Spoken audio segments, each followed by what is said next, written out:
Yoriichi. इसका नाम तो हम सब ने सुना है, इसके फैन भी हम सब हैं, लेकिन इसके बारे में जानकारी बहुत ही कम। तो आज की वीडियो में जानेंगे इसके पर्सनैलिटी, बचपन, पावर, फैमिली, सब कुछ।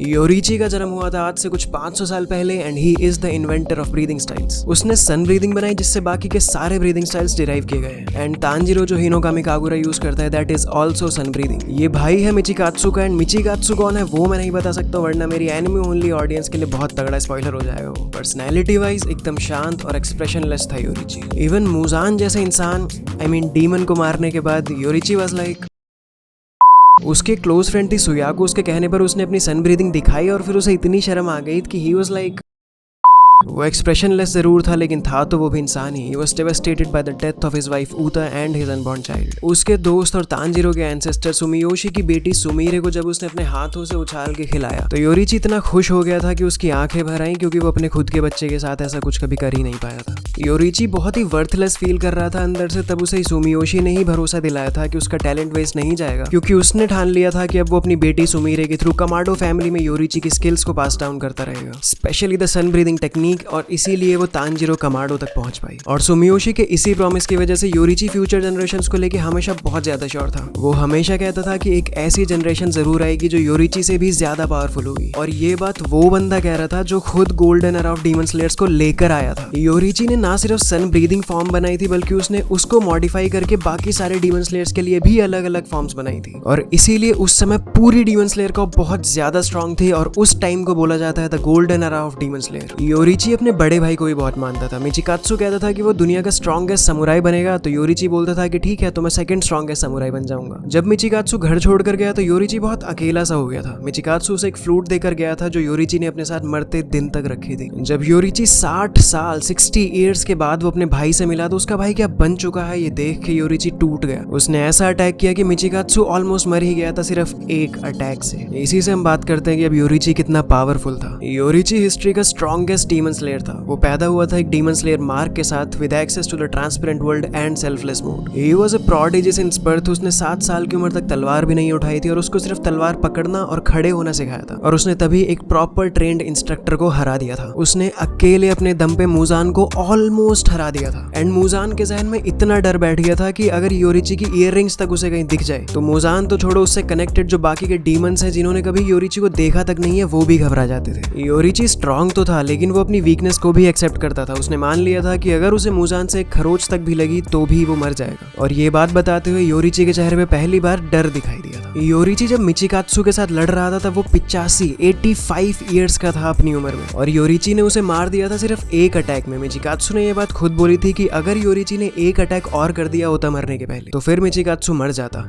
इतनी उम्र में भी योरिची की powers were at his prime. Yoriichi की एबिलिटीज एकदम ही अलग लेवल पे थी। उसने कभी लड़ाई नहीं करी थी बट स्टिल वो ट्रांसपेरेंट वर्ल्ड का एक्सेस कर पाता था। इससे वो इंट्यूटिवली फिगर आउट कर लेता था कि कब एनिमी के लंग्स एक्सपैंड कर रहे हैं, उसका हार्ट रेट क्या है, उसकी ब्लड फ्लो क्या है, एंड फिर उस इन्फॉर्मेशन को वो लड़ाई के बीच में यूज करता था। योरिची ने ऑन द स्पॉट पता लगा लिया था कि मुजान की वीकनेस उसके 7 दिल और 5 दिमाग है, एंड उसने एक नई टेक्निक बना ली थी उसी सेकंड में मुजान को हराने के लिए। योरिची डीमन स्लेयर मार्क के साथ पैदा हुआ था और उसकी वजह से वो बहुत ज्यादा पावरफुल भी था, एंड वो समहाउ उसके साइड इफेक्ट से भी इम्यून था। आजकल के डीमन स्लेयर्स का लाइफ स्पैन कम हो जाता है उस मार्क का यूज करने से। इसका एग्जैक्ट रीजन तो स्टिल अननोन, बट ऐसा माना जाता है कि क्योंकि योरिची उस मार्क के साथ पैदा हुआ था तो उसकी बॉडी ऑलरेडी अडॉप्ट कर चुकी थी उस मार्क के साथ, एंड इसीलिए उसके ऊपर कोई साइड इफेक्ट नहीं होता था। जस्ट लाइक जैसे नारुतो में केके गेनकाई होती है। क्योंकि उचिहा क्लैन के लोग शारिंगन के साथ पैदा होते हैं इसीलिए वो लोग उसको ज्यादा देर तक यूज कर पाते हैं। ऑन द अदर हैंड ककाशी सिर्फ 10 मिनट में शारिंगन यूज करने के बाद ही बहुत ज्यादा एग्जॉस्ट हो जाता था। Yoriichi was the first one two wield a bright red Nichiren sword। वो अपनी ब्लैक स्वॉर्ड को एट विल ब्राइट रेड कर देता था जिससे वो डीमंस की रीजनरेटिव पावर को रोक देता था। इवन मुजान जो इंस्टेंटली रीजनरेट हो जाता है, योरिची की ब्राइट रेड स्वॉर्ड के साथ उसकी रीजनरेटिव पावर्स भी किसी काम की नहीं थी। थोड़ी देर के लिए सही लेकिन वो भी रीजनरेट नहीं हो पाता था, और योरिची की स्वॉर्ड के जो मार्क्स थे वो कई 100 सालों तक मुजान की बॉडी पर बने रहे थे। ऑन द अदर हैंड इस एरा के डीमन स्लेयर्स अपनी रेड स्वॉर्ड के साथ केवल मुजान के रीजनरेशन को स्लो डाउन कर पाए थे, डिस्पाइट द फैक्ट कि मुजान ऑलरेडी एंटी किबुत्सुची ड्रग के साथ काफी वीक था। योरिची के पास बचपन से ट्रांसपेरेंट वर्ल्ड का एक्सेस था। इससे वो सामने वाले एनिमी के lungs expansion, muscle contraction and blood flow का पता कर लेता था, एंड फिर परफेक्ट टाइम टू स्ट्राइक पर ही एग्जैक्टली तलवार चलाता था। और इसी एबिलिटी से उसने मुजान की वीकनेस पकड़ी थी, वही 5 दिमाग और 7 दिल वाली सेल्फलेस स्टेट थी उसके पास। एकदम मुजान से लड़ते हुए भी किसी तरह की hatred, anger, animosity, fighting spirit और इवन ब्लड लस्ट तक नहीं दिखाई उसने, जिससे मुजान को समझ ही नहीं आ रहा था कि वो कर क्या रहा है एंड योरिची एक्चुअली में है कितना स्ट्रॉन्ग। उसने योरिची को कमजोर समझा और उसकी सजा उसे आज तक मिल रही है। योरिची की speed and reflexes were amazing and unparalleled till date. उसने मुजान का हर एक अटैक डॉज कर दिया था। इवन बच के भागने के लिए मुजान ने जब अपने आप को 1800 पीसेस में डिवाइड कर दिया था, योरिची ने उसमें से भी 1500 पीसेस मार दिए थे, सिर्फ 300 बचे हुए थे और इसी वजह से मुजान आज जिंदा है। अपने आखिरी दिन योरिची ने मिचिकात्सु को बता के मारा था कि अब मारने वाला हूं, और फिर भी मिचिकात्सु उसके अटैक से नहीं मर पाया था और एक ही अटैक में मिचिकात्सु का गला